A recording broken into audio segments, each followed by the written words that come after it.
84 days reading ஜேர்னியில் நம்ம 55ஆவதாக பார்க்க போகிற புத்தகம் வைகை நதி நாகரிகம். இந்த புத்தகம் சு. வெங்கடேசன் அவர்களால் எழுதப்பட்ட ஒரு கட்டுரை தொகுப்பு. இந்த தலைப்பு கேட்ட உடனே எல்லாருக்குமே தெரிஞ்சிருக்கும் இந்த புத்தகத்துக்குள்ளே என்ன இருக்க போகுது அப்படின்றது.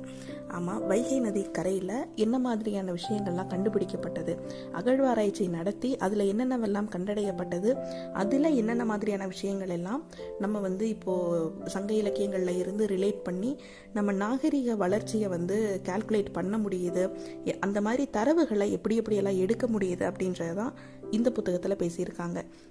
எப்போவுமே பண்டைய நாகரிகம் அப்படின்னு சொல்லும்போது சிந்து சமவெளி பற்றி நிறைய பேர் பேசலாம், அதுக்கப்புறமா கங்கை சமவெளி பற்றி பேசுவாங்க. ஆனால் இங்கே வைகை நதி நாகரிகம் அப்படின்றது இதே மாதிரி சிந்து வெளியில் எந்த அளவுக்கான ஒரு நாகரிக வளர்ச்சி இருந்ததோ அதே அளவுக்கான நாகரிக வளர்ச்சி வைகை நதி கரையிலையும் இருந்திருக்கு.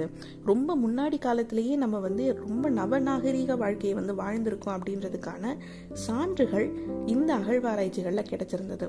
அதையெல்லாம் கலெக்ட் பண்ணி ஒரு தொகுப்பாக கொடுத்திருக்கிற புத்தகம் தான் வைகை நதி நாகரிகம்.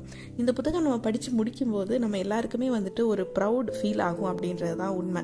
ஏன்னா இவ்வளோ விஷயங்கள் நம்ம மண்ணில் நம்ம முன்னாடியே இருந்திருக்கு, நமக்கு தான் தெரியலையே அப்படின்னு சொல்லி தோணும். அதே மாதிரி இதையெல்லாம் இனி நம்ம விட்டுறக்கூடாது. இப்போ கீழடியில் ஒரு அகழ்வாராய்ச்சி நடத்தினாங்க, அதில் சில விஷயங்கள் கண்டுபிடிக்கப்பட்டது. நிறைய தமிழ் தான் முன்னாடி வந்த மொழி அப்படின்றதுக்கான நிறைய தரவுகளாக இருக்கட்டும், தமிழர்களோட நாகரிகம் தான் முன்னாடி வந்த நாகரிகம் அப்படின்றதுக்கான தரவுகளாக இருக்கட்டும், எல்லாமே கிடைச்சது. அதே மாதிரி தான் இந்த வைகை நதி கரையில் நடக்கிற எல்லா அகழ்வாராய்ச்சிகள்லையும் இந்த மாதிரியான விஷயங்கள் நடந்திருக்கு.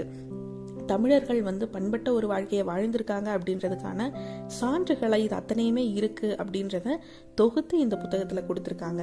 ஸோ வாய்ப்பு இருக்கிறவங்க கண்டிப்பாக படித்து பாருங்க. ரொம்ப இன்ஃபர்மேட்டிவான, நம்ம எல்லாருக்குமே தெரிஞ்சுக்க வேண்டிய இன்ஃபர்மேஷன்ஸ் இருக்கிற ஒரு புத்தகம் இது. கண்டிப்பாக நீங்கள் படிச்சுட்டு உங்களோட கருத்துக்களையும் நீங்கள் கமெண்ட் செக்ஷனில் சொல்லுங்கள். இந்த புத்தகம் நீங்கள் படிக்கிறதுக்கான லிங்க் நான் உங்களுக்கு டிஸ்கிரிப்ஷனில் கொடுக்குறேன்.